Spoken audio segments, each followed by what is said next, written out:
And well, we begin our day with what we have been discussing for so long, the ongoing no confidence debate in the parliament.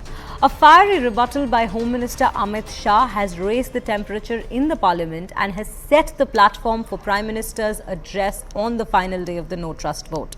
Now, Prime Minister Narendra Modi is expected to reply at 4 p.m. today, and he is expected to respond to all the charges by the opposition, especially the ones made by Rahul Gandhi. The focus is on nepotism, dynasty and corruption, and also that the INDIA alliance is opportunistic. The speech by the Prime Minister is expected to be a platform for 2024 Lok Sabha polls, and the motion is expected to be defeated. But the BJP wants the defeat to be in huge numbers to prick holes in the opposition unity idea. Now, yesterday, Home Minister Amit Shah hit out at the opposition over the no confidence motion, calling it a move to mislead people. Shah accused the opposition of politicizing the Manipur situation, and he further added that he is pained by the incident and even questioned the timing of the gang rape video that went viral just before the parliament session. He further added that during the Congress rule, there were numerous incidents of violence in Manipur itself, yet no Home Minister had made a visit to that place. इन्होंने मणिपुर में हिंदुस्तान की हत्या की है, सिर्फ मणिपुर की नहीं, हिंदुस्तान की हत्या की है। आज तो ऑफिस में जितना मिलिटेंसी है, ये कांग्रेस पार्टी ने पैदा किया है। बात करते हैं, भारत माता की हत्या आपने मणिपुर में की। Today of all the days, people like you need to remember what was told to the British: quit India. Slogans, protests and fiery exchanges. Day 2 of the no trust debate raged in Parliament, with Rahul Gandhi making his return to take on the Modi government over the Manipur issue. Rahul led the charge of the INDIA alliance, recounting his visit to the violence-hit state, accusing the centre of murdering Bharat. मैं मणिपुर में अपनी मां की हत्या की बात कर रहा हूं, मैं आदर से बोल रहा हूं। आपने मेरी मां की हत्या की मणिपुर में। एक मेरी मां यहां बैठी है, दूसरी मां को आपने मणिपुर में मारा है। This drew a sharp reaction from the centre, accusing the Congress of a legacy of misrule in the northeast, which has fueled the current tensions in the state. So all the thousands of people who were killed during Congress misrule, Rahul Gandhi should take responsibility. He should take full responsibility for that. Manipur खंडित नहीं है, विभाजित नहीं है, मेरे देश का अंग है। The war didn't stop there. The BJP rained fire. Day 1 से चर्चा के लिए तैयार था, मगर वो चर्चा नहीं चाहते, उनको विरोध करना था। और मैं कहना चाहता हूं, मेरी चर्चा से संतुष्ट न होते तो फिर कहते प्रधानमंत्री करें, प्रधानमंत्री विचार भी करते, मगर आप सदन में चर्चा ही न होने दो। मणिपुर जैसे महत्वपूर्ण मुद्दे पर गृह मंत्री को अपना पक्ष न रखने दे। किस प्रकार की डेमोक्रेटिक व्यवस्था चाहते हैं माननीय? और क्या आप सोचते हो कि शोर शराबा कर आप मुझे चुप कर दोगे? आप चुप नहीं कर सकते हो। 130 करोड़ की जनता ने हमें चुनकर यहां भेजा है। श्री राहुल गांधी जी यहां से वहां मुलाकात करें, मैं बड़ा स्वागत करता हूं। संवेदना है, मणिपुर की चिंता है।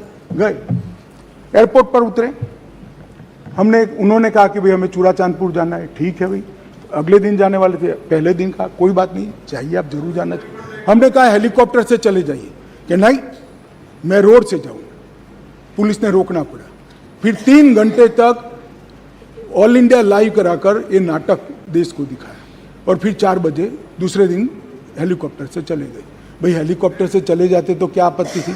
हमने सुरक्षा की पूरी व्यवस्था की थी, परंतु इस प्रकार की काम करने के लिए वहां जाना, इसको पॉलिटिक्स कहते हैं गौरव जी। लगातार हमने यहां से काम करने का काम किया, 16 वीडियो कॉन्फ्रेंस करी, 36,000 लोग सिक्योरिटी फोर्सेस सीएपीएफ के वहां पहुंचाए, वायुसेना के विमानों का उपयोग किया, चीफ सेक्रेटरी बदल दिया गया, डीजीपी बदल दिया गया, सुरक्षा एडवाइजर भेज दिया गया, चीफ सेक्रेटरी भारत सरकार ने भेजा, डीजीपी भारत सरकार ने भेजा, सुरक्षा एडवाइजर भारत सरकार, ये सब 4 तारीख की शाम को समाप्त हो गया था। मैं पूरे देश को बताना चाहता हूं, इस देश के प्रधानमंत्री ने रात को 4 बजे भी मुझे फोन किया है और दूसरे दिन 6:30 बजे मुझे फोन से उठाया भी इस देश के प्रधानमंत्री ने। और ये कह रहे हैं मोदी जी ध्यान नहीं रख रहे। मैं यही कह रहा हूं, समझ ना हो तो नहीं आएगी भी। सीएम तब बदलना पड़ता है जब कोऑपरेट न करे। ये सीएम कोऑपरेट कर रहा है। सबसे ज्यादा धार्मिक और नस्लीय दंगे किसी के शासन में हुए हैं तो श्री जवाहरलाल नेहरू, इंदिरा गांधी और राजीव गांधी के समय में हुए।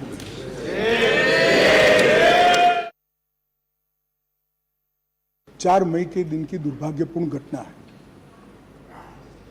दुनिया में किसी भी जगह पर, किसी भी स्थान पर, किसी महिला के साथ, किसी युवा महिला के साथ इस तरह की घटना समाज के नाम पर धब्बा है। मान्यवर, इसका कोई समर्थन नहीं कर सकता, ना ये सदन कर सकता है, ना कोई पॉलिटिकल पार्टी ना कर सकती है, यहाँ की ना वहाँ की।